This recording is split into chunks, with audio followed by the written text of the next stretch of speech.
네, 이렇게 이상경 국토부 1차관의 면직안이 제거되면서 1차관 자리가 당분간 공석이 된 가운데 정부가 10.15 대책을 내놓은 지 얼마 되지 않아 주택담보대출 대환대출, 즉 갈아타기 대출에 적용되는 담보 인정 비율 LTV 규제를 종전 70%로 다시 완화했습니다.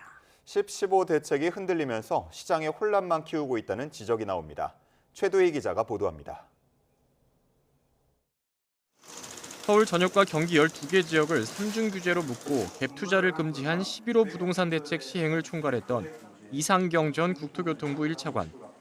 앞서 지난 19일 집값이 떨어지면 그때 사면 된다는 발언을 한 뒤 집값이 안정화된다는 이야기는 최소 그대로 있거나 낮아지는 경우를 보통 이야기를 국민들이 생각한다 그러면 사실은 이제 이번에 나서지 않은 게 그런 국면에서는 어차피 기회는 돌아오게 돼 있다고 저희는 보고.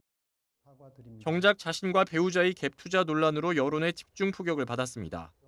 이어 유튜브에서 한 2분짜리 대국민 사과에서 배우자에게 일부 책임을 돌리는 모습으로 비친 점이 또 다른 논란을 불러일으키자 저의 배우자가 실거주를 위해 아파트를 구입했으나 국민 여러분의 눈높이에는 한참 못 미쳤다는 점을 겸허히 받아들이고 재차 사과의 말씀 올리겠습니다. 끝내 자리에서 물러나게 됐습니다. 주택정책을 총괄하는 국토부 1차관 자리가 당분간 공석이 된 만큼 정부의 주택 공급 추진에도 난항이 예상됩니다. 이런 가운데 정부가 대출 규제를 일부 완화하기로 하는 등 대책의 난맥상도 이어졌습니다. 금융위원회는 오는 27일부터 규제 지역 내 주택담보대출 대환대출에서 주택담보 인정 비율 LTV를 기존 70%로 유지하기로 했습니다. 11호 대책에서 40%로 규제하기로 했다가 70%로 뒤집은 겁니다.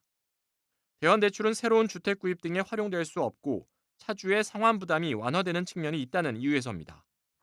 대책을 내놓은 뒤 실수요자 불만이 커지자 규제를 다시 완화한 셈인데 아예 대출 규제 전반에 대한 재검토가 필요하다는 지적도 나옵니다. 강경일변도로 획일적으로 정책의 방향이 정해졌기 때문에 부동산 경제가 침체되는 것은 물론 더 나아가서 경제 활성화의 상당 부분 악영향을 미치고 있기 때문에 대출제도 전반에 대한 재검토가 필요한 시점이라고 판단됩니다.